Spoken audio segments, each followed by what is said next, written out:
edhe më pak e kanë caktuar zyrtarët që janë përgjegjës për të zhvilluar procedura hetimi të brendshme.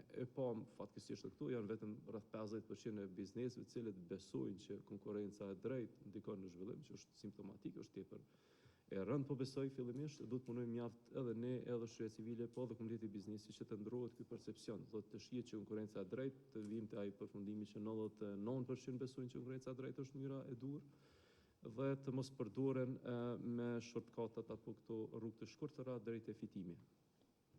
Nga vlerësimet tona e kemi parë që kryesisht të aspekti bizneset që janë më të mëdha, e sidomos ato që janë degë të bizneseve ndërkombëtare, janë të përgatitura më mirë qoftë me rregullore të etikës, qoftë me aspektin e sinjalizimit, sepse këtu tek e fundit janë pjesë edhe të rregulloveve të compliance të përshtatshmërisë që i kanë si institucione apo si biznese ndërkombëtare, ndërsa bizneset vendore nuk është që qëndrojnë mjaft mirë në këto dokumente. Kjo prapë njëre dokumenton një story që kam pasur më herët me një zyrtar cilin punon në prokurim, edhe ishte në fillimet e kalimit nga sektori jo qeveritar në qeveritar, edhe pyetja ishte se si është e mundshme që të korruptohet aq lehtë, edhe ai më tregoi se secili biznes që ofrohet një kontratë publike, paraprakisht e llogarit pak në 10% për procedurat korruptimit të ndryshme. Do thotë është një kulturë e cila duhet të targetohet, po besoj ndoshta ky kodi etikës i bizneseve duhet ta targetojë që mos të llogaritet paraprakisht. Do kjo kontribon pastaj te ajo që u tha këtu te ndoshta te mos te fillimisht zhvillimi ekonomik i ngadalësuar, te shërbime jo kualitative, qoftë të ato që janë blerë, apo të produktet që blen, cilat nuk janë kualitative, sepse llogaritet gjithmonë edhe kjo mosa e rrushfetit, e cila shumë lehtë i japet zyrtarëve të prokurimit, edhe në rastet kur ata nuk kanë ndikuar fare në proces. Në përvojën e kaluar po ashtu, se zakonisht është një percepcion publik që te procedurat e nderimit me negocim, pa publikim, ka më shumë mundësi për të pasur këso lloj zhvillimesh, por që është e vërteta, edhe këto të hapërat nuk kanë ndonjë mbrojtje speciale. E këtu fillimisht do të na tregojnë ky ulëmtim që ne duhet ta kryejmë punën tonë si institucione nga aspekti i institucioneve publike, por duhet të bashkëpunojmë afër me bizneset, duhet të bashkëpunojmë afër me rregullatorët e bizneseve, aq sa kanë rregullator, që të ngrihet, do thotë kjo fillimisht ndoshta të dobësohet kjo kultura e korrupsionit, të lehtë apo të çopërmendur, dhe që të shihet si diçka e keqe jepja e një rrushfeti për përshpejtim të procedurave dhe fillimisht mos ofrohet e pastaj edhe mos kërkohet, sepse shumë lehtë nëse shumë lehtë mirret rrushfeti, atëherë ka plot zyrtarë që mund të trimlohen nga kjo dhe të kërkojnë, ndërsa nëse ka raportim më të mirë, atëherë kjo me siguri që edhe zyrtarët publik do të ndihen pak më në siklet që të kërkojnë korrupsion. Agjencia është duke kryer një pjesë të punës së vet, jemi tashmë duke zhvilluar edhe mekanizma të raportimit elektronik, cili po besojmë që shumë do e lehtësoj këtë punë e raportimit, atë që edhe pastaj edhe transparencën e trajtimit të rasteve, për sa i përket mandatit tonë, por besoj që kjo do të vlejë edhe për institucione tjera. Po besoj që ka shumë këtu, edhe u jap mesazh i qartë që ka punë shumë për Agjencinë Kosovare të Konkurrencës, që të sigurojë një konkurrencë të drejtë dhe të barabartë, ka shumë punë për prokurim për të hetuar në mënyrë të drejtë dhe adekuate pretendimet, duke përfshi edhe informatat që ne i dërgojmë prokuri për shkeljet e mundshme, duke përfshi edhe prokurimi publik. Dhe këto të jenë transparente, sepse në anën tjetër është vështirë të ketë sukses substancial. Po besoj që edhe rekomandimet këtu që njep si fund janë mjaft të vlefshëm për gjithë ne, edhe pse tashmë përdoret, ndoshta Kosova është vendi i vendeve të para në rajon që përdoret sistemi elektronik i prokurimit publik, i cili është një arritur mjaft të madhe, prapë gjenden mënyra për të ndikuar në proces, Këto duke bazuar në raportimet që i vinte ne, cilat me shumicë të raste nuk janë raste që mund t'i trajtojmë ne, sepse ne zhvillojmë procedura hetimore administrative, ndërsa kryesisht janë raportimet që vinë, qofshin me identitet apo identitet, pretendimet janë për vepra penale dhëtmore të rrushvetit. Po besoj që biznes tashmë edhe kanë kuptuar mjaft mirë që jo vetëm marrja e rrushvet, po dhe jepja e rrushvetit është vepër penale. Për atë ndoshta janë edhe pak të dekurajuar nga raportimi i tyre, sepse nuk mund t'i ikun përgjegjësisë penale në atë aspekt, dhe vetëm me autorizim të prokurorit mund të bëjnë simulim të veprat korrupsionit. Po besoj që Kosova tashmë i ka disa shembull mjaft mirë në këtë rast. Kemi të telekomunikacionit, vërtet të ofrues të KPM-ja, ku një operator i cili ka aplikuar për licencë ka shpërfaq këtë mënyrë të përfitimit që kanë zyrtarë publik, dhe tashmë kemi njerëz që janë dënuar, ka gjykime dënuese të tyre. Po mendoj që këtu duhet të tentojmë ne si agjenci, po edhe të tjerë t'i promovojmë si mënyra e duhur e punës. Në anën tjetër, zhvillimi i mekanizmit të sinjalizimit është një proces i cili të aspektet e sektori publik po ecë të sektori privat ka ngecje të madhe. Ne kemi pranuar vitin e kaluar, nëse nuk gabon, ndiku 3 raporte nga 3 biznese që nuk kanë trajtuar, ata kanë pasur pak në zyrtar për sinjalizim, po të 3 kanë raportuar që nuk kanë pasur ndonjë rast të sinjalizimit të brendshëm. Një vit më herët një bankë ka pas një rast dhe ka trajtuar, dhe ka edhe aty e kem kriju një bindje që kompanitë që janë pjesë të kompanive të mëdha e kanë më zhvilluar këtë mekanizëm, edhe e kanë kodin etikës më zhvilluar, po e kanë edhe mekanizmat e brendshëm për rujtje të integritetit të tyre. Do thotë nëse nuk e di saktë sa është numri i bizneseve mbi 50 punëtor, po me siguri nuk janë 3 në Kosovë. Numri është ekstrem i ulët. Ne edhe me projektin kemi filluar të bashkëpunojmë një që të ngritet vetia për zbatimin e kësaj kërkese ligjore, e cila është, edhe pse është ndoshta formale, po është e rëndësishme që të fillojmë nga diku. Nëse kemi zyrtarë që trajnohen se çka është e ndaluar dhe si ta hetojnë veprimin i cili është kundër ligjit, atëherë është hapi i parë i cili mund të bëhet. Në anën tjetër, si agjenci edhe në vizita që kemi pasur jashtë vendit, kemi pasur në vende të tjera është mjaft siduese të sektori privat, pas e këtyre mekanizma, po edhe garantimi i etikës. Një trend që kemi pasur, i cili është pak në kundërshtim ndoshta edhe me rekomandimin, është që globalisht, po besoj se në Evropën perëndimore, më shumë shkohet ka arritja marrëveshjeve financiare me biznes të cilët kanë kryer veprime jo etike, sesa me dënim me burg ose me tjera, sepse vlerësohet kryesisht edhe impakti që kanë në shoqëri. U përmend këtu Agjencia kundër korrupsionit e Francës, ne kemi pas vizitë vitin e kaluar, edhe tashmë nuk e di, është më sekret, po ata kanë arrit marrëveshje për të vetuar lëshimet dhe pagesat që kanë bërë në mënyrë kundërligjore me shtetin, dhe kanë paguar një shumë afër 1 miliard euro. Google, Uberi i ka pasur rreth 200 milion, thotë kryesisht kanë shkuar te zgjedhjet financiare, sepse në parë bizneseve ju dha më shumë ti ona financiare, sesa futja në burg një menaxheri. Edhe impakti shoqëror, sepse ato para janë kthy në buxhetin e shtetit dhe janë investuar aty ku është dashur të investohet fillimisht.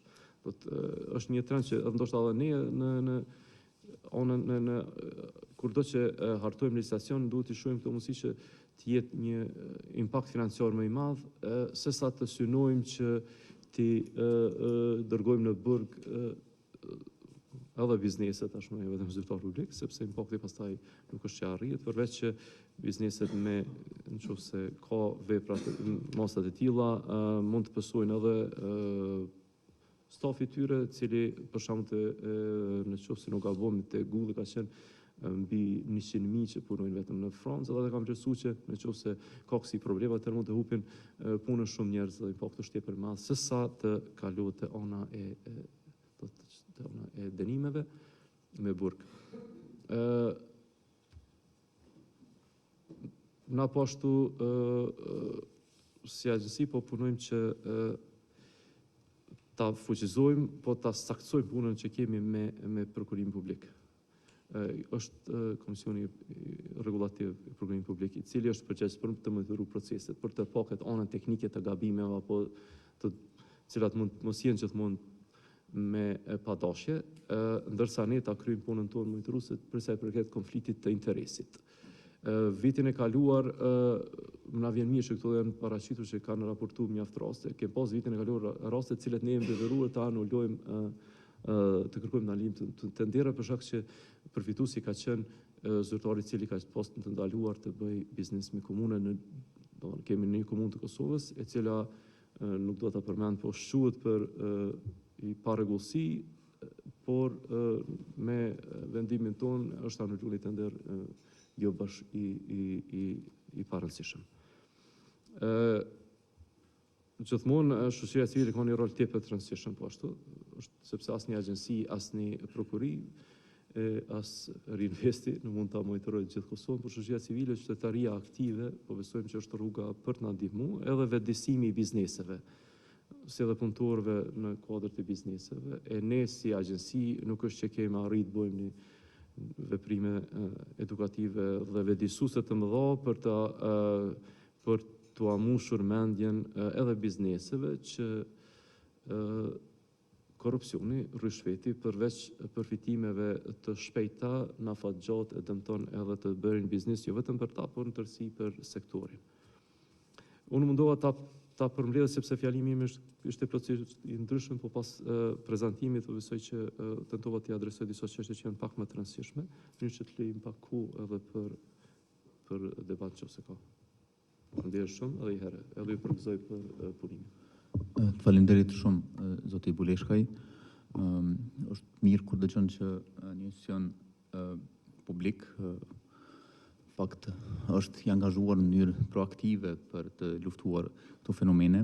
Gjithsesi unë besoj që ka ende shumë hapësirë për të bashkërënduar, le të themi, përpjekje të së bashku me shoqërinë civile, po edhe vetë sektorin privat, në mënyrë që bashkarisht të luftojmë këto fenomene të cilat, siç e tha, dhe të ndikojnë negativisht në ambientin e të bërit biznes fillimisht në vend. Këtu unë do t'ja jepsha fjalën ndoshta përfaqësuesit të vetë bizneseve, që sot me ne është këtu përfaqësuesja e CSR Kosovës, drejtoresha ekzekutive Zona. Zona. Faleminderit shumë, Misar. Atëherë ju faleminderit për ftesën. Dhe ju përgëzoj për këtë analizë, këtë studim të cilin e ka realizuar Rinvesti në bashkëpunim me USAID. Janë të dhëna, të cilat janë shumë të dobishme për të gjitha palët e interesit, për të parë se si qëndron situata në terren, dhe në anën tjetër për të mobilizuar të gjithë aktorët që të sensibilizojmë dhe për të trajtuar luftën kundër korrupsionit. Atëherë edhe rekomandimet të cilat kanë dalë nga kjo analizë janë shumë të dobishme, po në anën tjetër kur i shohim të gjeturat e studimit të cilat janë shumë shqetësuese, na bën që të mendojmë se çfarë hapa duhet të ndërmarrim. Këtu potencu, do të thotë që dëmet nga korrupsioni janë dëme të mëdha, të cilat shkaktojnë përveç dëmeve në rritjen ekonomike, në dekurajimin e investimeve, po në anën tjetër, kur duhet analizohet edhe nga aspekti i vetë bizneseve, për shkak se kjo përveç problemeve të cilat i shkakton të biznesit në raport me ligjin, në anën tjetër si dëm afatgjatë është edhe dëmtimi i reputacionit të vetë biznesit në treg. Mendoj që kjo luftimi i korrupsionit kërkon një përgjegjësi kolektive. Rekomandimi i dalë nga ky studim për një kod të etikës kundër korrupsionit, i cili planifikohet që të involvojë të gjitha asociacionet e bizneseve, mendoj që është mjaft i duhur. Ne si rrjeti bizneseve, rrjeti CSR Kosova, tashmë ka të instaluar një mekanizëm të ngjashëm, kështu që ne e mbështesim këtë propozim të juajin. Si rrjeti bizneseve, ne jemi rrjeti i parë dhe i vetëm i bizneseve i cili ka bashku liderët e komunitetit të biznesit, të cilët janë të përkushtuar për të promovuar parimet e përgjegjësisë shoqërore korporative, ndërmarrin aktivitete të cilat trajtojnë SDG të caktuara në kuadër të agjendës 2030, dhe në anën tjetër janë bizneset të cilat në rend të parë funksionojnë si biznese me integritet të lartë. Ne promovojmë 10 parimet e Global Compact, të cilat e pashë që ishin edhe shumë mirë të trajtuara edhe në këtë studim, dhe si rrjedhim i kësaj mbështetje të rrjetit tonë për parimet e Global Compact, ne kemi një deklaratë të qeverisjes së mirë korporative, të cilën e kanë të nënshkruar të gjithë anëtarët e rrjetit tonë, po në anën tjetër është kusht edhe i të gjitha bizneseve të cilat synojnë që të anëtarsojnë në rrjetin tonë, që të dëshmojnë për kushtimin e tyre, zotimin e tyre me nënshkrimin e kësaj deklarate. Kjo deklaratë ka 4 parime dhe një ndër këto parime është transparenca dhe etika, ku lufta kundër korrupsionit është e integruar në këtë pikë. Kështu që e mbështesim këtë propozimin që ka dalë nga studimi, se ndërmarrja e një veprimi të nënshkrimit, inkurajimit, mobilizimit të bizneseve për të nënshkruar në përgjithësi një kod të etikës dhe luftës kundër korrupsionit është si një hap i parë që duhet tregohet i suksesshëm. Në ndërlidhje me këtë, në studim e pash edhe që kishte një rezultat dekurajues sa i përket instalimit të kodit të etikës brenda biznesit, që ishte me një përqindje prej mbi 46%, nëse nuk gabohem. Kjo tregon që ne duhet të promovojmë sa më shumë modelet e bizneseve të cilat e kanë të instaluar mirë integritetin e lartë. Bizneset kryesisht janë bizneset të mëdha, bizneset të cilat janë anëtarët tona që i kanë të instaluara këto parime, ato i kanë tashmë të vendosura politikat, procedurat brenda bizneseve të tyre, përmes të cilave promovojnë politika me zero tolerancë ndaj korrupsionit, trajnimin e rregullt të punëtorëve të tyre, ndërmarrjen e iniciativave për ndërgjegjësimin e punonjësve të tyre për si të panandalohet korrupsioni, dhe në anën tjetër ka shumë kompani të cilat edhe organizojnë testime të stafit për të siguruar që ata janë të informuar mirë se si të trajtohet korrupsioni dhe të testohen njëkohësisht që të mbahen edhe vigjilent në raport me luftën kundër korrupsionit dhe parandalimin e tij. Ky është mendoj që përveç politikave dhe procedurave të cilat duhet bizneset i kenë të instaluara, edhe instalimi i sistemit të raportimit është një aspekt shumë i rëndësishëm, u përmend edhe nga zoti Ylli gjithashtu, por nga ky aspekt ka një ngecje nga sektori privat, por duhet të inkurajohen dhe të ndërgjegjësohen për rëndësinë edhe të këtij aspekti.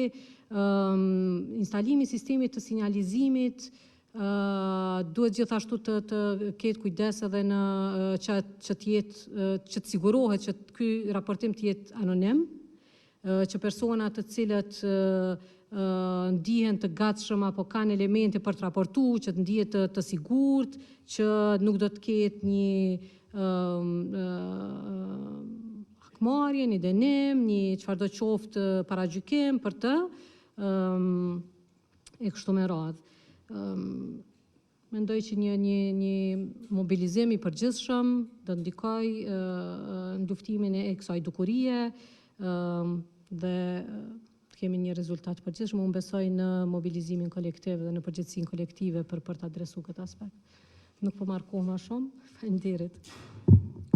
Shumë faleminderit Zana, lejo që të shfrytëzoj rastin këtu publikisht të falenderoj edhe një herë për gatishmërinë tënde që me qenë pas një hezitim pjesë organizata cilën ju përfaqësoni pjesë e koalicionit për të cilin do ta formalizojmë në ditët e javës në vim.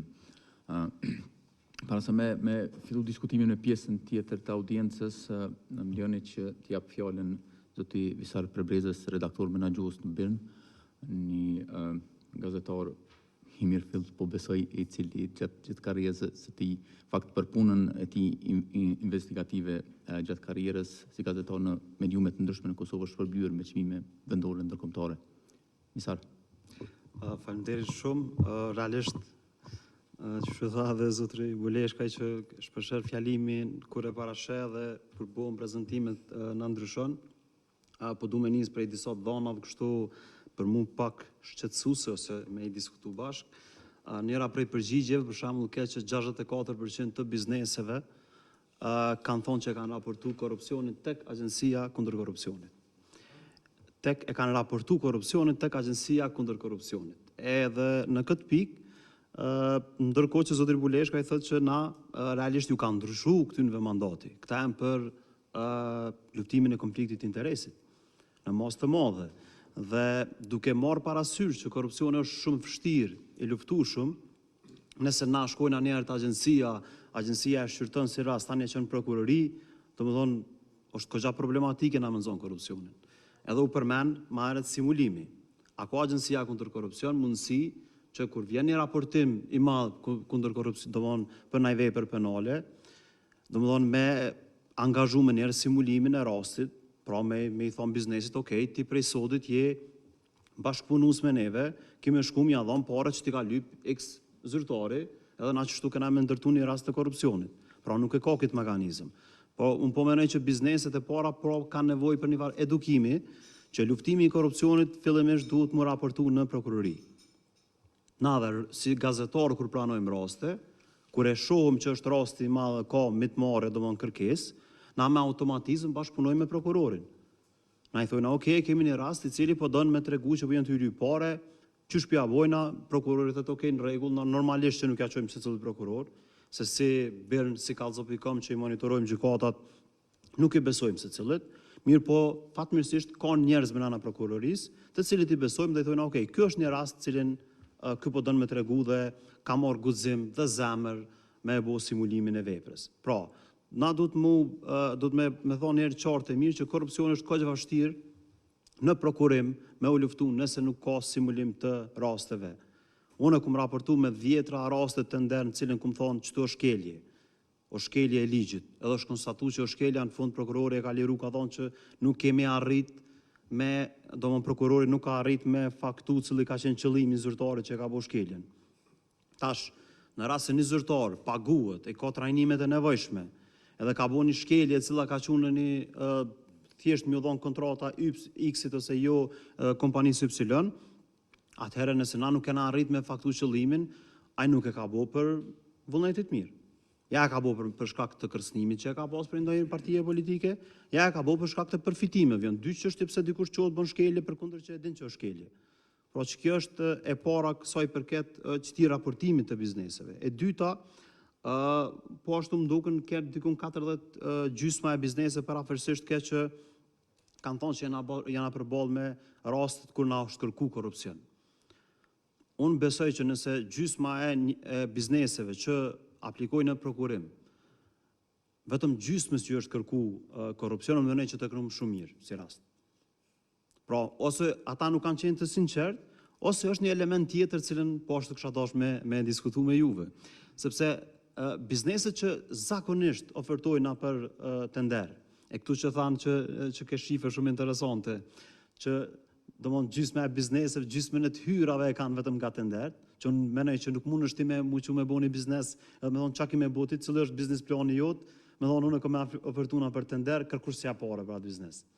Po pse e bojnë këtu bizneset? Domthonë për me diskutu pak, që me thonë me qitë në tokë, ka aspekti i Kosovës.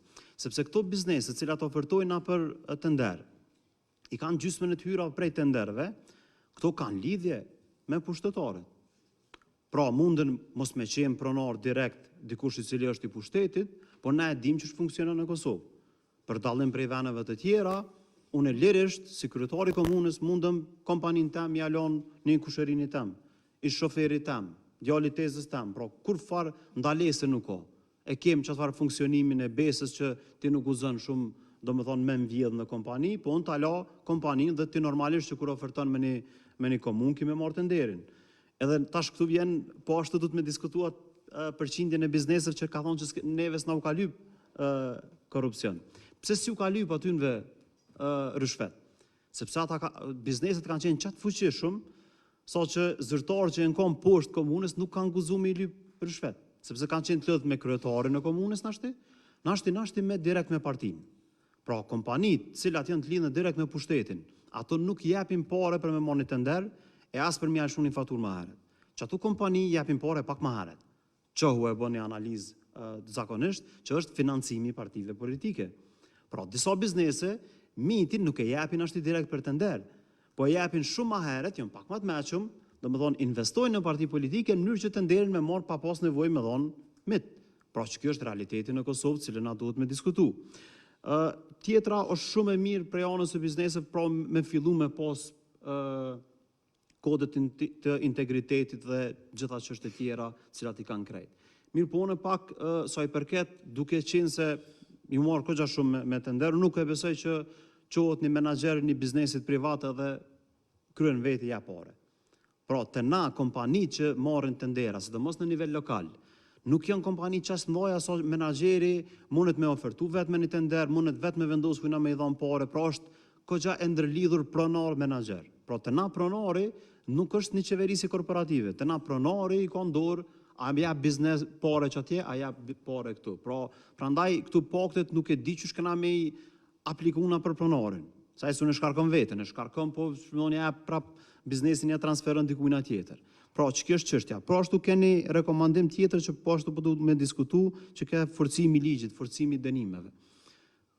Unë çështën e kam që realisht ligji nuk funksionon hiç sa i përket dënimeve. Domthonë ka minimalisht pak autoritete kontraktuese që shqiptojnë gjoba ndaj kompanive që janë të papërgjeshme që nuk e kryjnë punën që duhet. Pra hadet ja nisëm me pak. Hadet ja nisëm domethënë të shqiptojmë gjoba që aty me të cilat nuk e kryjnë punën. Edhe e dyta, është një nen atje në ligjin e prokurimit publik që thotë që nëse një kompani bën mashtrime në prokurim, ka vepra penale, është e dënuar në ndalohet 10 vjet. A u zbatu që ai nën? Unë po them jo. Le të ma gjen dikush një rast që zbatu që është eliminu prej garës një kompani për shkak të dënimeve, unë shumë mire kisha bo lajm, bile kisha bo debat në televizion, se që u gjetë rasti parë. Pra nuk zbatohet. Çka ndodh? Në momentin kur akt akuza shkon në nivel të lartë dhe kompanitë shohin që ka gjasa me u dënu, ja bartin kompaninë, fëmijët vet, gruzët vet, çikës tezës, djalit tezës. Dhe çka ndodh? Dënohet menaxheri, dënohet pronari, kur që kërkujna kompania vazhdon pasin penalizim. Pra te na nuk ka penalizime. E dyta, gjemna një penalizime cila i bëhet kompanive që vazhdimisht abuzojnë, domethënë me kontratat që i marrin, nuk i kryjnë punë që duhet. Nuk i kryjnë në kohën e duhur, pra abuzojnë me mënyrën më të keqe të mundshme.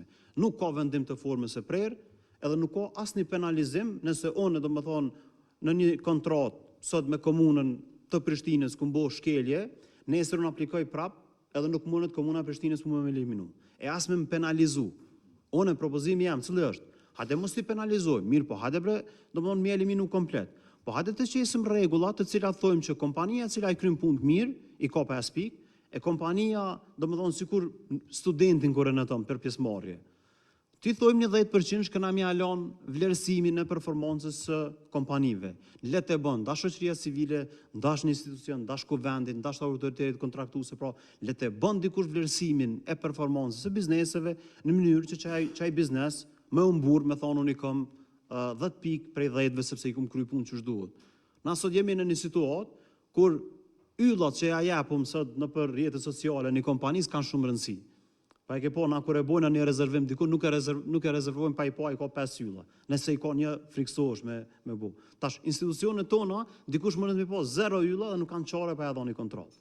Pra, është këgja problem, mirë po duhet një reform pak më e madhe, duhet një vedisim edhe i, domethënë shoqërisë civile, edhe i bizneseve, duhet me fillu me ndryshu ligjin, sepse kitë në rregull jemi, do ligje shumë të mira në Evropë, po duhet me po çka na bjen neve tamam, e çka na bjen neve që duhet me ndryshu pak me bo për stilin tonë, mënyrë që pak me vendos rregull. Sepse është e qartë, gjithmonë ju kena gjuhë në qafë zyrtarëve për prokurim, ju kemi gjuhë në qafë pushtetarëve, po aq janë të korruptuar edhe ka ona tjetër e bizneseve. Tash normalisht secili prej bizneseve ne di kum ta komplet prej tyre që a japin ata një kost të shtesë me vetë dëshirë, jo nuk e japin. A kanë tentuar ata me raportu na për prokurorinë, na për Agjencion kundër korrupsionit te mediat rastet, i kanë raportu, i kemi ekspozu. O nis na jakt akuz. Çka ka ndodhur? Sa njerëz janë korrupt, domethënë në burg për shkak të korrupsionit në prokurim? Minimalisht pak. Shumica dënohen me burg me kusht, i kthehet ai burgu 6 muaj në 6.000 euro, për të është bonus. Bile ai si të pagun bonusin shkon deti, sepse është luks për të ai afër punë. Tash në çet frymun mendoj që na duhet me pas edhe anën e bizneseve, me e pa që shpesh herë ata janë të obliguar me dhon për shkak se kanë barriera të vazhdueshme për me realizuar një kontratë, pra me gjetë një mes e mënu sipërbashkët normalisht është prokuroria që i bjen kushdo që bën vepra penale, qoftë biznes, qoftë zyrtari prokurimit duhet me shku në burg, e në momentin kur janë nisin njerëz me shku ka pak në burg, të tjerët që i pasojnë besoj që kanë me pas kujdes që shëbojnë punën. Kërkoj falje se s'pe di as gjata shumë. Jo, faleminderit shumë Visar. Nëse më lejohet një pyetje shtesë, më ripërshtypje shumë propozimi fillestar që thatë që përmendet simulimin e korrupsionit, si ndoshta si një mekanizëm efektiv për ta luftuar vetë korrupsionin.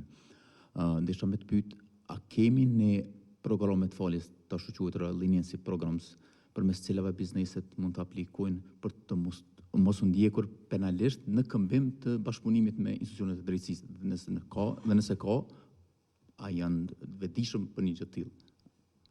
Kemi jurist, të po besoj që të tjerë me plotësojnë se unë si jam jurist, po më bjen me najt për rreth me jurist, por po nëse ti shkon si biznes, edhe shkon te prokurori, tregon që po të kërkohen para, bëhet simulimi veprës, pra shteti ty jep parat, ti fotokopjon, ti shkon ja jap X personin zinët arrestohet edhe domethënë pothuajse rasti është i kryen në momentin kur arrestohet. Tani janë do procedura mirë, po ai nuk mundet më me thonë nuk i ku marr parat, nuk mundet dikush me thonë po na e kena gjetë shkelet në prokurim, po nuk e dim qëllimin, sepse e dim që e ka qëllimin që i ka marr parat. Pra ka disa raste të vogla që janë të suksesshëm për shkak të simulimit, po besoj që më plotësoj një jurist, më ndokën artane se kushdo tjetër me raste, domthonë me përgjigje specifike, por po ka.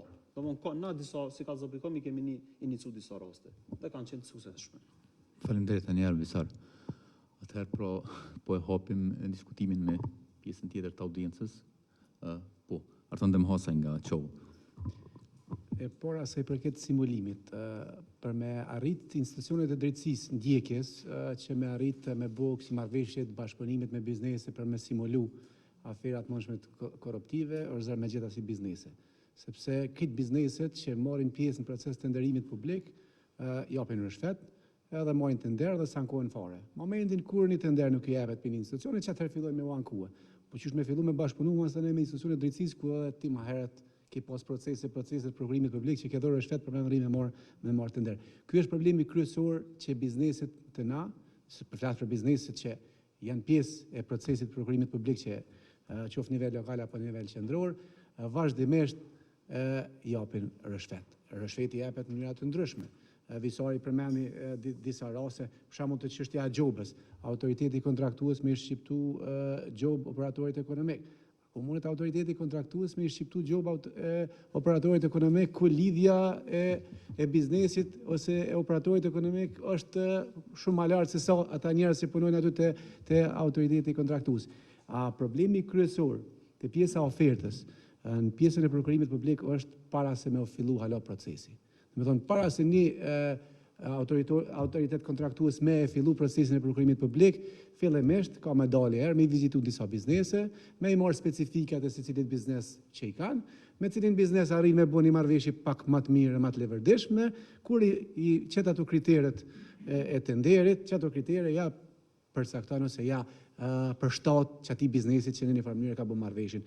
Masanej, pjesa tjetër e procesit është në rregull sepse aja ka përshtat, më kemi pa raste kur një komunë hap një tender me blet disa laptopa edhe kërkesën specifike te oferta aty e ka që laptopi me pas 5 portat USB-s për shembull, e që paraprakisht e ka ditë kush është kompania që i ofron çata laptopa me 5 portat USB-s, jo pse i vyn diçka autoritetit kontraktues ai laptop me 5 portat USB-s, po thjesht për me orientu tenderin ka ndosht ata. Që kjo është hallka më e dobët e prokurimit publik. Edhe normalisht hallka tjetër e dobët është edhe çështja e menaxhimit të zbatimit kontratave.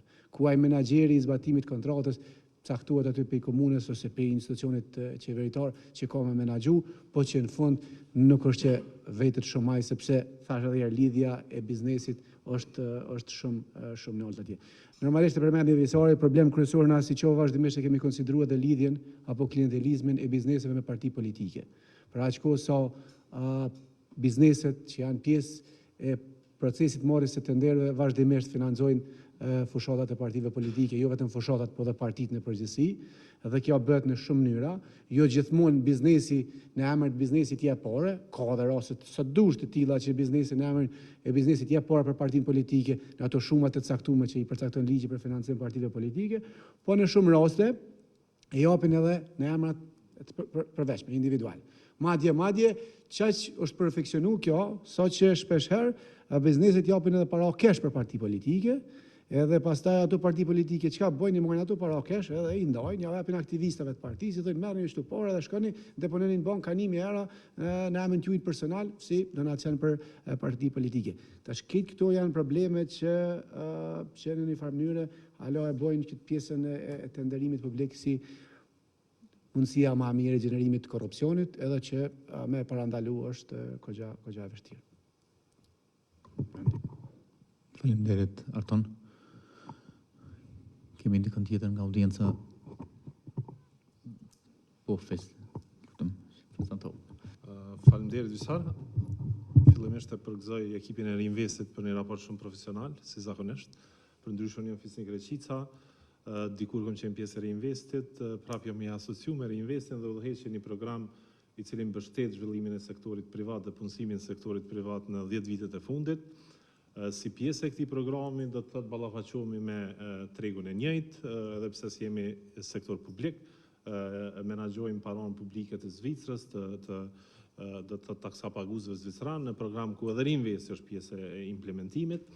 Deshta pak më ndërlidh me kulturën edhe sjelljen në shoqërinë tonë, e cila gjithashtu shpihen te korrupsioni. Edhe gjithashtu me gjetjet e raportit, do të thotë nëse i shohim gjetjet e raportit, respondentët thonë ose mbi 65% thonë që ka një korrupsion shumë të përhapur. Njëkohësisht shumica e tyre gjithashtu thonë se për të marrë një punë publike, një tender publik duhet japin një favor.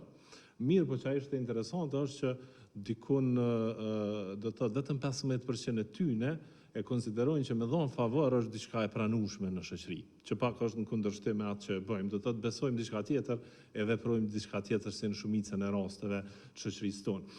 Edhe personalisht observimet tona në këto 10 vjet e fundit janë që këto praktikat, kisha me thonë etike të punës, e që nuk vinë prej ofertës, po prej kërkesës, aty ku burën dhënia e punës dhe e paras, qoftë në favore elementare që i lejon edhe ligji, kisha me thonë me pi një kafe me një kontraktor potencial, një drek, një dhuratë, çka do qoftë, e të cilat janë, mendoj që janë ajo faza e parë e rrshqitjes drejt korrupsionit, e të cilat besoj që, si që tha dhe Artoni, se kjo faza para dhënjes së kontratës, mendoj që aty fillon korrupsioni dhe aty nuk ka rigorozitet të mjaftueshëm në institucionet tona dhe besoj që aty edhe ndoshta duhet të shihet nëse mund ndryshohet diçka që në këtë pikë të shtohet rigoroziteti, për shembull në praktikat tona të punës, edhe pse është më e lehtë se jemi një organizatë ndërkombëtare që aplikon një kod etike ndërkombëtar,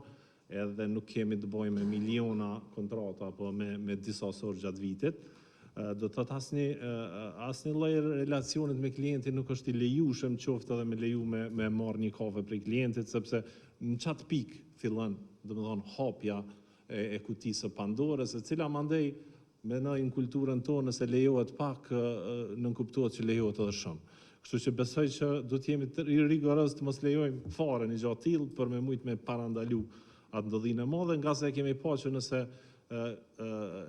luftimi i korrupsionit bazohet vetëm kur të ndodh, po e shohim që gjykatat nuk janë efikase gjasat që kjo me u përmirësu shpejt është tejet e vogël, ndoshta duhet me pa në këto aspekte ligjore, të cilat personalisht në aspekt juridik nuk e di sa është e mundur, mirë po si të ndalohet në këtë pikë që mos të rrshqasim fare drejt as themi relacioneve korruptive. Faleminderit. Faleminderit. Fis? Po, Valmira. Valmira. Faleminderit disa. Unë jam Valmira Rexbeqaj nga kompania Rex Consulting Group. Faleminderit fillimisht për ftesën dhe faleminderit për prezantimin.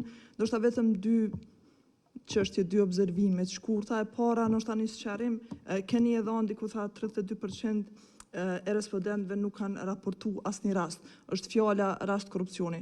Është fjala nga ata të cilët janë ballafaquar me kërkesën për korrupsion dhe nuk e kanë lajmëru, apo është nga totali gjithë respondentëve, se nështë edhe miku, po veç pëtu me... Pak, kjo është e dy kuptim, bizneset që janë ballafaqur nuk kanë raportu asnjëherë, po edhe mund kjo për shtatë, domethënë kjo ka qenë edhe problematike sepse bizneset domethënë nuk janë sqaruar në fakt se janë ballafaqur me raste korruptive apo janë ballafaqur dhe nuk e kanë raportuar. Po kjo në fakt është e dyta, domethënë. Kjo dilema e se nëse janë ballafaqur dhe nuk kanë raportuar, atë me të vërtetë është ka një farë problematike serioze, nëse janë ballafaqur dhe nuk e kanë raportuar, janë diku mbi 30%. Kjo ke vetë sa për sqarim, ndoshta një çështje tjetër te pjesa e rekomandimeve, padyshim që ndoshta problematikat e parandalimit të korrupsionit mundën u po prej shumë prizmave dhe u diskutun nga njerëz që janë ma me kompetencë në këtë fushë, po mendoj që ndoshta edhe diçka që potencialisht mundeni me konsideru edhe në fushën e rekomandimeve, ndoshta përshpejtimi i transformimit digital dhe në një farë forme ose dhe në një farë mase mundet me qenë edhe një mjet i parandalimit të korrupsionit, ndoshta jo në fazat për cilët foli Artoni që janë para hartimit të specifikave teknike të tenderimit, por mendoj që nëse patëm që pjesa më e madhe e korrupsionit ndërlidhet me përshpejtimin ose incentiva vjen nga qëllimi për përshpejtim të procedurave, mendoj që nëse kemi një proces më të përshpejtuar të transformimit digital ku e minimizon kontaktin në mes të biznesit dhe zyrtarit publik, mendoj që do të ishte megjithatë një mjet efikas në parandalimin nëse jo në eliminimin e tërësishëm, sepse kushtimisht po flasim për ndoshta një situatë hipotetike ku mund të eliminohet në të anësi, po mendoj që një fokus në përshpejtimin e digitalizimit do të ishte ndoshta një rekomandim që do duhet mirë i parasysh. Ke parasysh që qeveria veç ka fillu një reformë për uljen e barës administrative, e cila në mas të madhe nështë shumë atëpër është të fokusu në uljen e barës administrative për qytetarë, se sa nështë për biznese, nështë duhet jetë një orientim në të paktën aty ku mundem me eliminu këtë kontakt i cili vjen kryesisht në kërkesat të ndryshme për marrjen e lejeve, licencave të ndryshme, qofshin nivel qendror, qofshin nivel lokal, mendoj që do të ishte një mekanizëm shtesë që do të mund të kontribonte përmirësimit të situatës. Këto kanë dy observime të tjera, faleminderit. Shumë faleminderit Valmira. Po të lutem.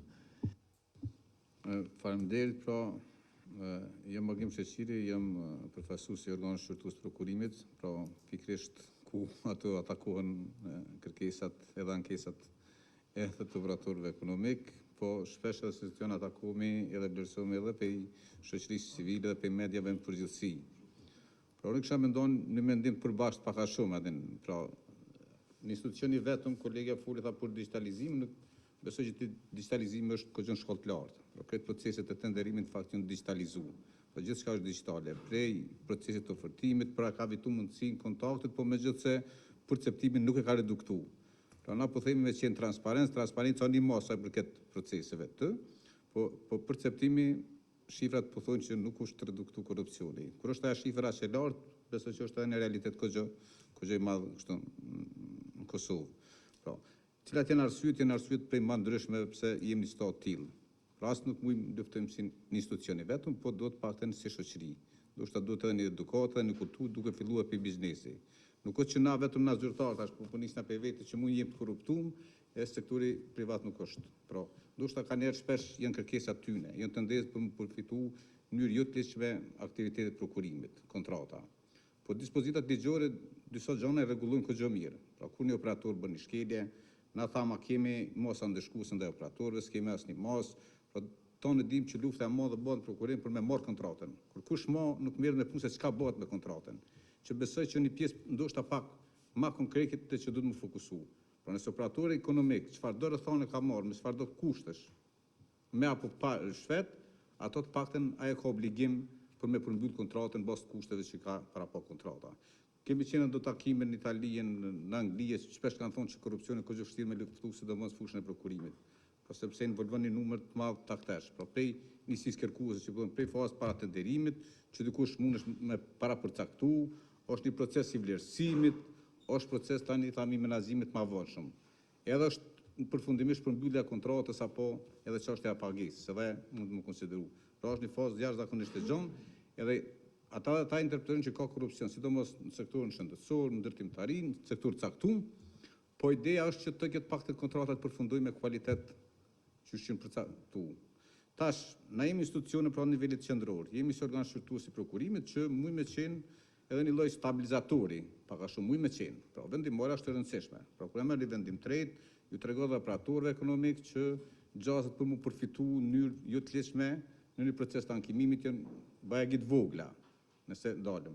Pastaj kemi institucionin tjetër që është Komisioni Rregullativ i Prokurimit Publik që edhe ai duhet me luajtë një rol jashtëzakonisht të rëndësishëm. Pra, i ka disa përgjegjësi, ka edhe që ka dhënë ligji që tham, për shembull na kemi zyrtar, se cili jemi institucion publik, mu atakon situatat caktuara, po nëse dikush fillon një hetim, ata të paktën duhet me bëni monitorim.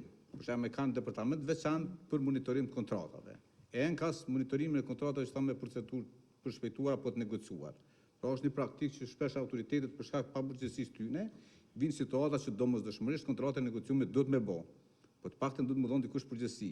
Pra s'më shku kontratat negociume për pastrim shërbimeve. Pedimi të gjitha e kemi po edhe në media tash u aktualizu, çështja e shërbimeve të pastrimit dhe sigurimit të objekteve në sektorin publik. Pra që janë do miliona euro shkojnë në atë sektor. Edhe që ndoshta është sektori më i madh që mund dikush mu kes përdor ose mu përfitu në mënyrë jo ligjore ato. Pra, veç nëse shumë na kushtet që shqiten, të jap më kuptu që ai procedurë parimisht nuk mundet më konë si procedurë e prokurimit.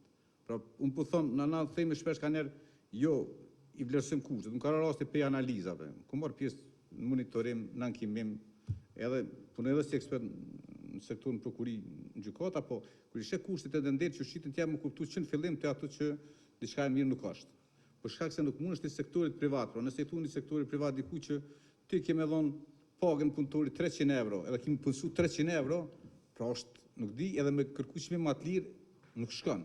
Pra tri gjona, po thu, kemi punësu 300 vetë, kemi dhënë pagën 300 euro, është logjik kemi thonë sektorit privat kemi dhënë pagën, se cilët që punën në sektor caktuar.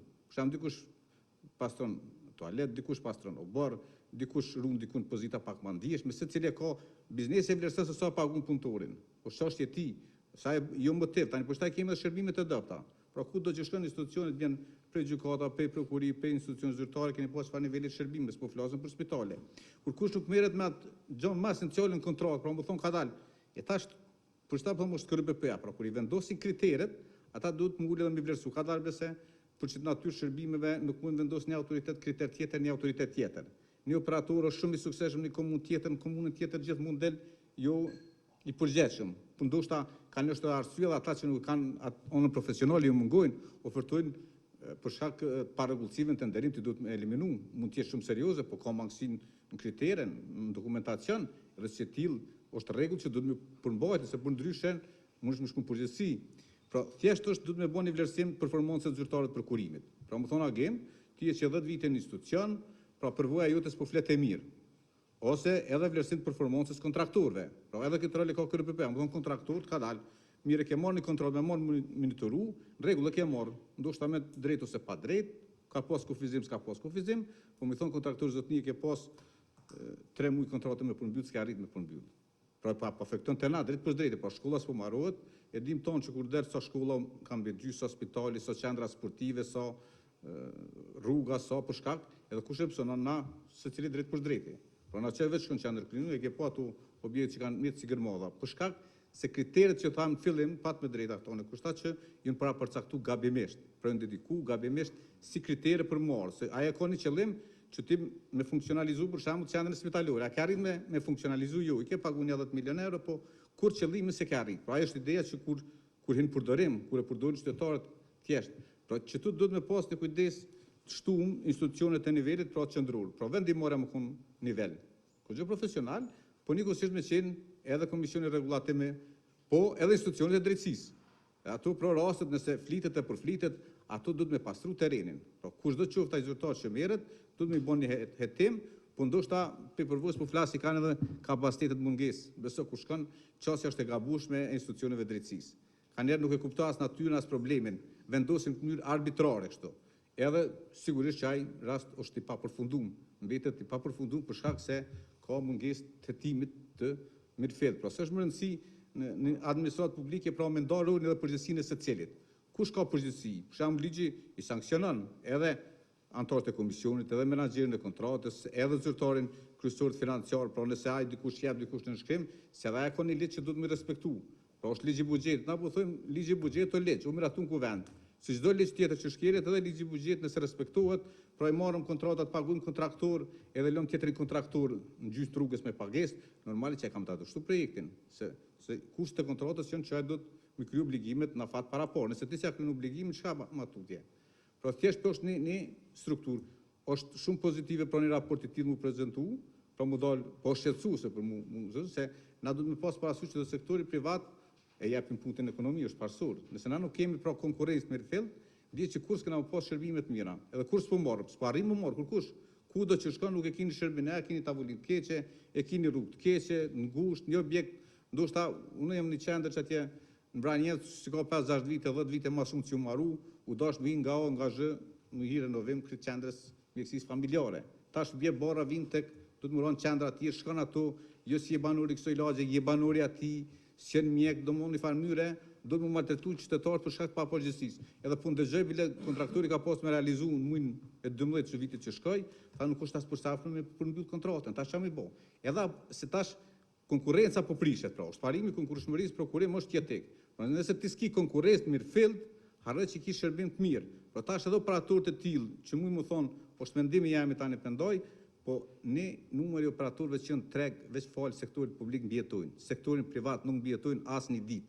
Madje as nuk pinështrohen kërkesa për më marr punë sektor privat, sepse mënyra më lehtë është për më marr kontratë dhe më najt me vite tonë atë kontratë publike.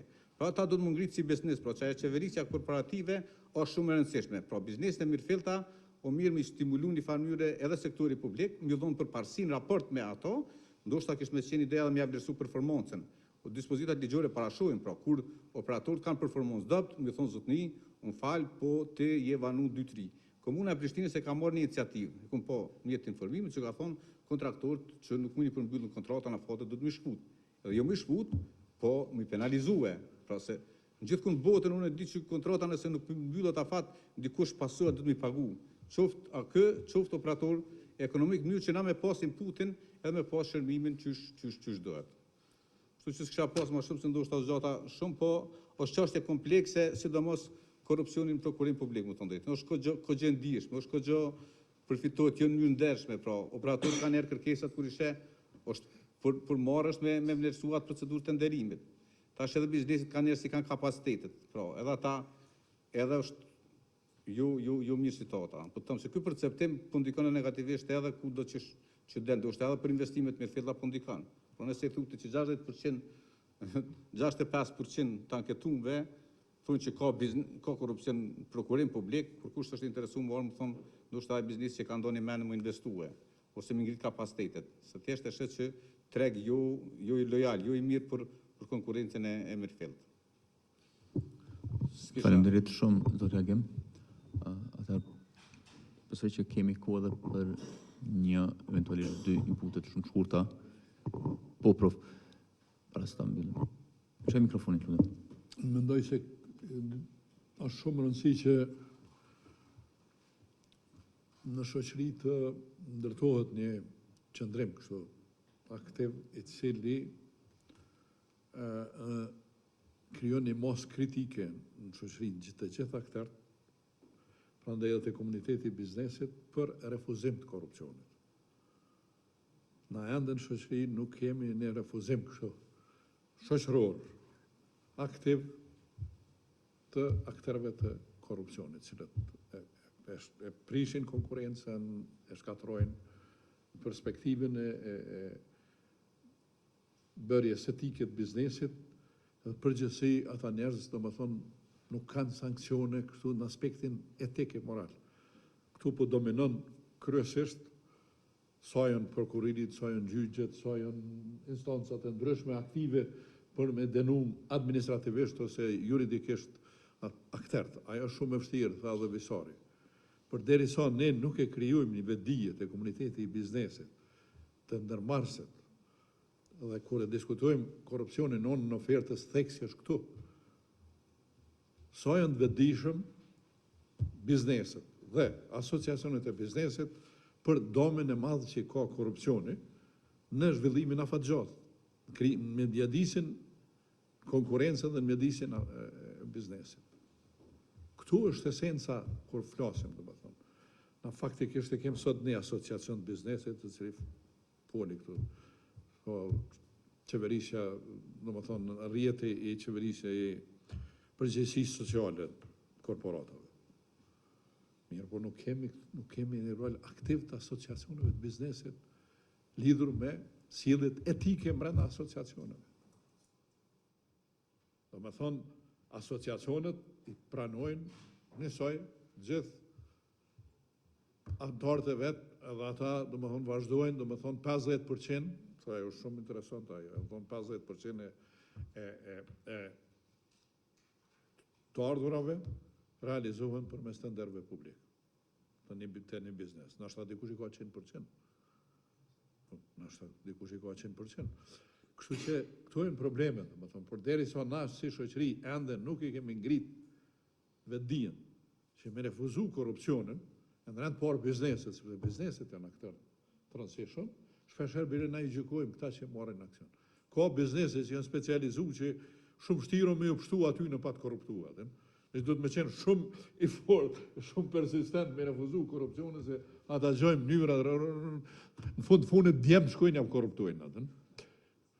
Anëtarët e familjes, çka s'bojnë? Këto janë probleme, domethënë që shoqëria jonë ende, domethënë nuk është. Mediat e sulmojnë në mënyrë kështu, por media në përgjithësi e liderëve të biznesit, edhe asociacionet të biznesit, mendoj se këtu duhet punojmë. Këtu duhet punojmë, por ata është më rëndësi që asociacionet e biznesit me pas kodin e tyre, që ata me pa që ajo është shkatërrimtar, korrupsioni shkatërrimtar për zhvillimin ekonomik, dhe në këtë drejtim mendoj se vetëm me dënimet janë shumë nevojshme, por po shihet që na ende kemi shumë probleme me sektorin gjyqësor, efikasitetin e tij, edhe aftësinë për me detektu korrupsionin, ndoshta edhe gashmërinë, domethënë çu po thotë nevojitet gashmëria politike me luftu korrupsionin, po faktikisht ajo deri tash ka qenë më tepër deklarative se sa kështu e realitetit, po ashtu edhe të gjykatat, por kur e trajtojmë korrupsionin nga ona ofertës, theksit duhet më vute roli asociacionet biznesit, të vetdia bizneseve edhe të gashmëria atyre për me refuzu korrupsionin. Se nëse bizneset në mas e refuzojnë korrupsionin, atëherë krijohet një tjetër situatë shoqëri. Jesin shkon gjithmonë të pa që është mirë mos me pas korrupsion, edhe krijohet një situatë ekonomike në shtosh. Nëse bizneset tona thon po valla veç a muj me thon, veç gjomanirin Allah i lëzë më ne po japën atë. Atëherë s'ka atë mos mundet me të muas prokurori as gjykata as kurkush. Pse shoqëria jonë s'është pjek hala, duhet më pjek edhe me pa efektet shkatërrimtare. Pa kësifar diskursin shoqëri, na nuk mujmë me përparu më tuti. Paralelisht me aftësimin instancave institucionale të luftimit të korrupsionit duhet me luftu edhe në këtë aspektin etik të përgatitjes etike të bizneseve. Faleminderit shumë, profesor. Nëse eventualisht nuk kemi ndonjë të rësuar tjetër, mos më mbetet asgjë tjetër veç që në emër të Institutit Rinvest, t'ju falenderoj edhe një herë për kontributin dhe prezencën tuaj në këtë tryezë. Siç u tha dhe në fillim, versionin në gjuhën angleze të këtij raporti volumtues tash e kemi të qasshëm përmes webfaqes së Institutit Rinvest, ndërsa versionin në gjuhën shqipe do ta kemi po aty të gatshëm në 2-3 ditët në vim. Edhe një herë ju falenderoj shumë gjithë për pjesëmarrje dhe mirupafshim në ngjarjet tona të ardhshme.